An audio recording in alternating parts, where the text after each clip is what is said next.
Hey everyone, hope you're doing well.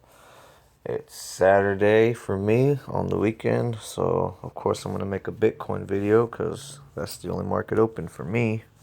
I'm just getting some blocks, watching these stupid ass ads. There you go. And so I made a previous video that Coinbase added Litecoin to their wallet slash exchange. And what I went ahead and did is I sold my profits from Ethereum and bought some Litecoin. Now, the nice thing about that is once you have money in this app, um, the changing of money, buying and selling, stuff like that is pretty instantaneous, or at the least very close. However, putting money from your normal bank account into this account does take a while. And I'm still waiting for my USD balance here to get some money in it that I transferred I want to say like last Sunday or something. And it just takes a while for it to go in, but once it's in, then it's ready to go.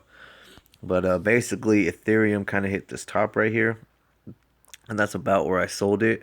And the reason why is because a lot of people are talking about like, oh, it's gonna hit 100, it's gonna hit 100, and like the more and more people are talking about it, to me that kind of sends up a red flag and be like, okay, there's gonna be like a pullback, because if everyone's going in that direction, you typically would want to go in the opposite direction, probably to get a better profit or result. Now, I'm not exiting out of Ethereum by any means.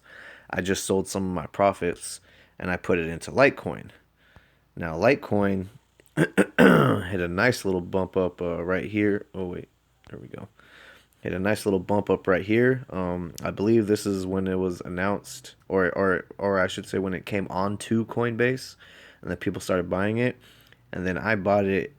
Man, where did I buy it? I think it was around like $25 or something like that. Maybe like somewhere in here, and then it's already continuing up again. So I had like less than $100, and then it's already at 104. Um, and now, man, I think it's next week. There's going to be this event with Litecoin called SegWit, which stands for Segregated Witness. Um, Basically, just going to make the coin more robust and durable and last longer in a sense. But I'm not smart enough to go into the whole programming behind it, so I'm not going to attempt it.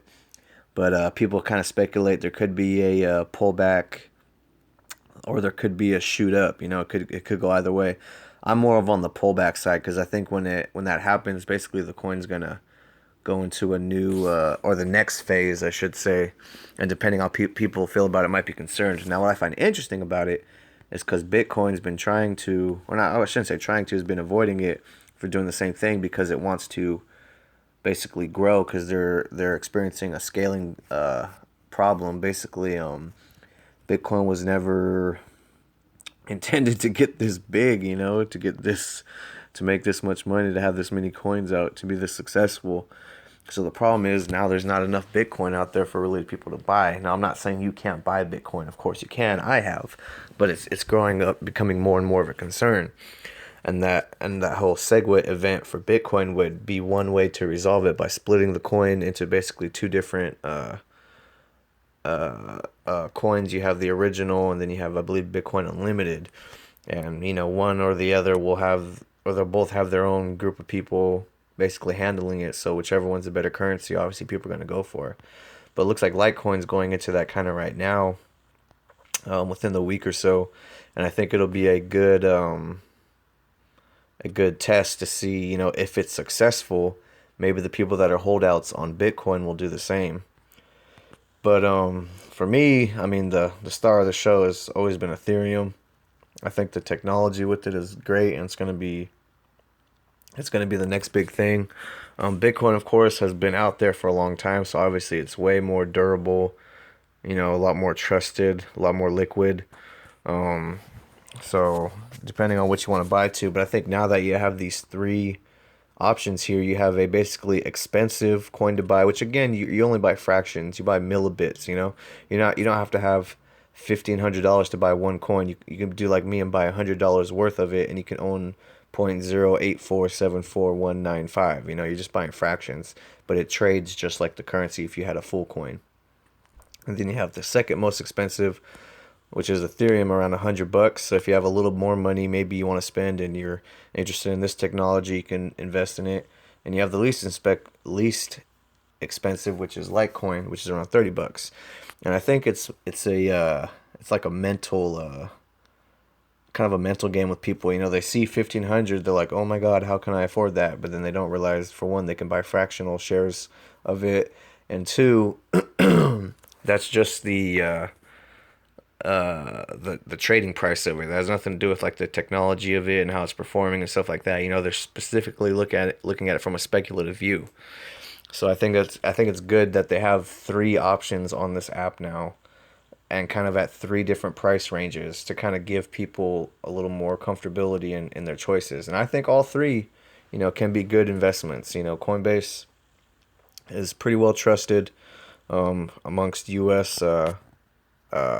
Customers, and you know they've done pretty well from what I understand from my research. I'm in no way attached to this company or anything like that, but just from what I read up on and I hear people talk about, it's a pretty good reputable company.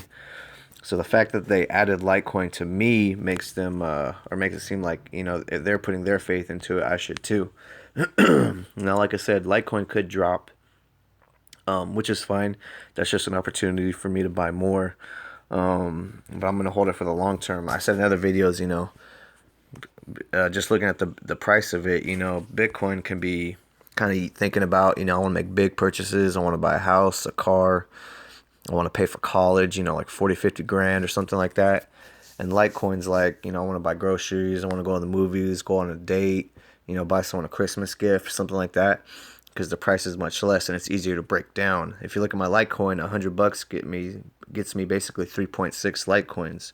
Where around the same for Bitcoin, $130 only gets me 0.08 basically.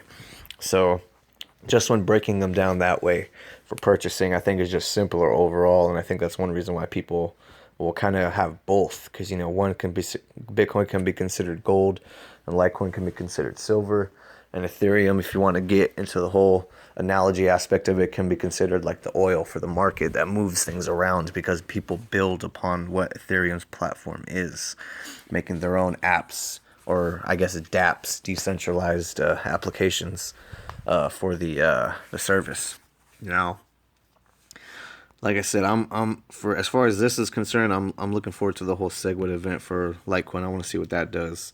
I'm hoping it'll be a pullback, and the money I'm transferring into this account can give me an opportunity to get some more of it. So once people kind of like calm the fuck down basically and realize, oh, it's not that big a deal, it'll start going back up again. Because Bitcoin and Litecoin are essentially the same thing. Even the guy that created Litecoin says he pretty much copied what Bitcoin is, but he basically, in a sense, devalued it on purpose, so it is used as like a second-hand currency. That's kind of his goal with it, you know. And in a sense, it's a good idea, because if it's just as secure and just as good as Bitcoin and just as liquid as Bitcoin, now you can have two major currencies that you could trade on the cryptocurrency exchange and in the market, and you know, that's better overall. But one thing I did do, just want to highlight, my Robinhood has been kind of sitting there for a while. I haven't done much with it, so I just withdrew half of it, basically $500. I had like $1,000 in there, so now I'm just at $595. And what I'm gonna do is I'm gonna transfer it into my Coinbase, and I'm gonna make a bigger, or I'm gonna make my cryptocurrency wallet basically a bigger percentage of my overall portfolio, which includes Stash, Loyal 3, which is going to convert to Folio first. You know, my Wealthfront, which is my nephew's savings for his college, my Acorns and all that stuff. You know, my retirement, or my IRA, and all my investments basically. But that's what I'm going to do going forward. So I just wanted to kind of highlight that. And like I said, you know, it is the weekend, so Bitcoin runs 24, or the cryptocurrency runs 24/7, 365. So even when you're asleep, eating, you're out partying, I mean, whatever the hell, you know what I'm saying? Your phone's making you money. So that's why I really like, you know, getting into this space. And I like this app because, like I said, it's pretty well trusted. So if you guys aren't interested in it, I mean, I would definitely think about it. At the very least, you know, put a little bit of money in. Never, and I mean never, invest more than what you're willing to lose, you know. Some people say, like, I have $1,000 in my savings, so I'm gonna put $1,000 into investments. I would not do that. I would not advise that. Put like a quarter of that into investments, you know, because that savings can be viewed as an emergency fund. You might actually need that someday. So if you invest only a quarter of it, you know, you still have the bulk of it, and then you can actually gain money from investments, learn how to do it, you know, feel comfortable. Even if you lose money, you know, it's not going to be this overwhelming fear or anger. It's going to be, well, you know, it wasn't that bad because I didn't put that much in it. But if you end up liking it and you get pretty good at it, you pay attention to it, you can make some money with it, then you know you can slowly add more over time. So however you want to look at it. But anyway, I think I'm going to go forward and try to do a donation. I was talking about this in another video, basically like a donation little account for this YouTube channel, because I want to try to get like a camera and a backdrop and some things to make better video quality. And I'm not going to go with YouTube ads, because I don't think you guys should be forced to watch YouTube ads to watch my videos, because I personally can't fucking stand watching YouTube ads. I hate ads. That's the whole reason why I watch YouTube. It originally was to get away from television and not have to watch ads, but then of course YouTube monetizes everything, which is great for the business, and I invest in Google, so I mean it just makes me money, but I still hate ads. And I don't want to do like a Patreon account or like a GoFundMe or anything like that, because then that requires you all to store your private information on a server that has the potential to be hacked or whatever, and that's not really fair to you to ask for that. So I think what I'm going to do is, if anybody has like wallets, basically like a cryptocurrency wallet, and if they have some spare Bitcoins or Ethereum or Litecoins or whatever, and they would just like to donate to the channel to help me out, I think that's what I'm going to go with, because I think that's the most secure thing for you all. And that's a direct from me to you exchange. There's no middleman. There's no outside influence. There's no like fee from like a PayPal account or something like that, whatever.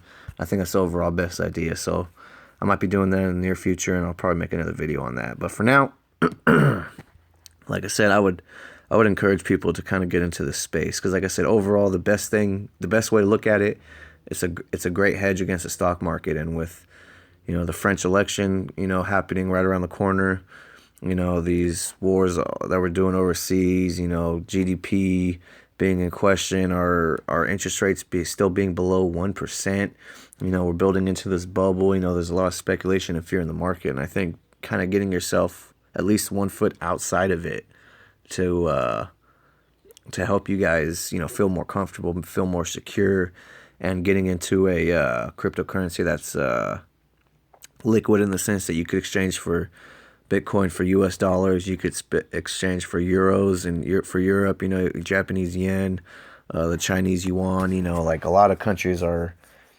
accept Bitcoin as for exchange, you know. So I mean, I could fly from America to, you know, China, and then I could just say, hey, I could go to an exchange, but like, here's my Bitcoin, give me yuan, you know. Or I could go to, you know, the UK, and hey, give me, here's my Bitcoin, give me some pounds, you know, the British pound or whatever the currency, you know. And it's all for like from my phone, which I think is incredible. But what you all do with your money is totally your business. You know, I always want to emphasize that, and always do your own research on this stuff. You know, don't just blindly follow what I say. I hope I don't encourage that when I make these videos. I hope I encourage you guys to continue to research, to learn, and ultimately to earn. So I hope you all have a good weekend. And yeah, have a nice day.